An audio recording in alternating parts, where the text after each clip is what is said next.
The streets we are moving. They are calling us corrupt. Otulo lwa paalamenti olwaleero lubaddemu ebbugumu ababaka ab'enjawulo we bakasa amyuka sipiika wa paalamenti nga baagala baleeta ekiteeso ku buli bw'enguzi obugenda mu maaso mu lukiiko lw'eggwanga olukulu.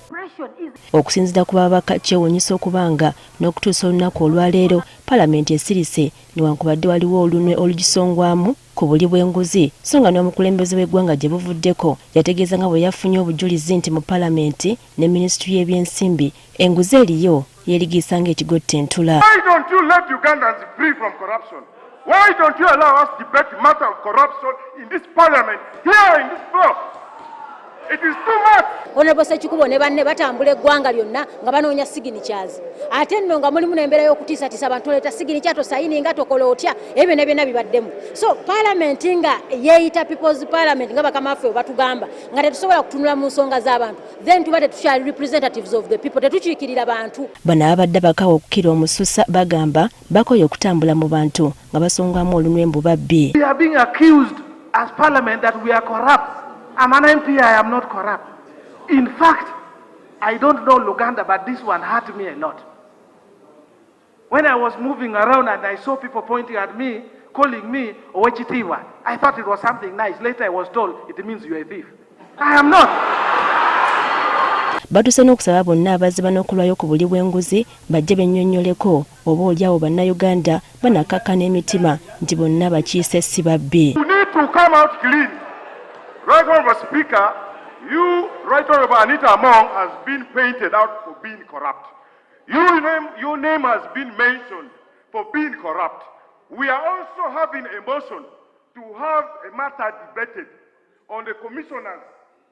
We have our evidence. We want to lay and have them defend themselves. You are all blocking us from that. What is this parliament all about? Before we go outside, there are questions that have been asked by virtue of the political offices that we hold. Ugandans want those answers. That is why people were marching to come and get the answers from Parliament, because we, the representatives, cannot give them the answers they want. Abamu batandise n'okutya nti abantu bagenda kutuuka babalumbe mu maka gaabwe singa embeera eno esigala nga bw'eri. People, after failing to access us here, they want to access us at our own homes. I support that. The member of parliament you elected must be accountable to you. Go to his home and ask him, why is it that this is the one being taxed? Rather than finding us in a group and say that whatever you're debating it collectively and accepting it collectively. Bongerako nti si kya buvunaanyizibwa paalamenti buli kiseera kuteesa ku nsonga za ssemateeka n'ebirala mu kifo ky'okuteesa ku nsonga eziruma abantu. We can talk about change of leaders, we can talk about change of policies, but for as long as we do not address the issue of access to opportunity, then we shall not have addressed the real issue. Ku bakulembeze ba NOPU abakwatiddwa eggulo ababaka balaze obwennyamivu ne bategeeza nga bwe kitali kya buvunaanyizibwa kukwata bannaabwe nga bali ku mirimu gya kibiina. But tomorrow you may not always be in government. Would you wish to be treated in the same manner when you are organizing?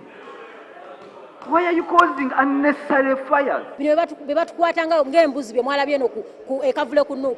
Naye embeera tegenda kuddamu kulabwako kubanga bwe tubanga tuli mu multi-party system enfuga y'ebibiina ebyenjawulo mutandika mutyo tukwatanga embwa mutandika mutyo tukwatanga embuzi. Paalamenti olwaleero ekubiriziddwa omumyuka wa sipiika Thomas Tayebwa kati ekirindiriddwa kwe kulaba butya paalamenti lw'enalongoosa ekifaananyi kyayo eri bannayuganda. Priska Namulema agafeeyo ku Spark TV. So let's not get into our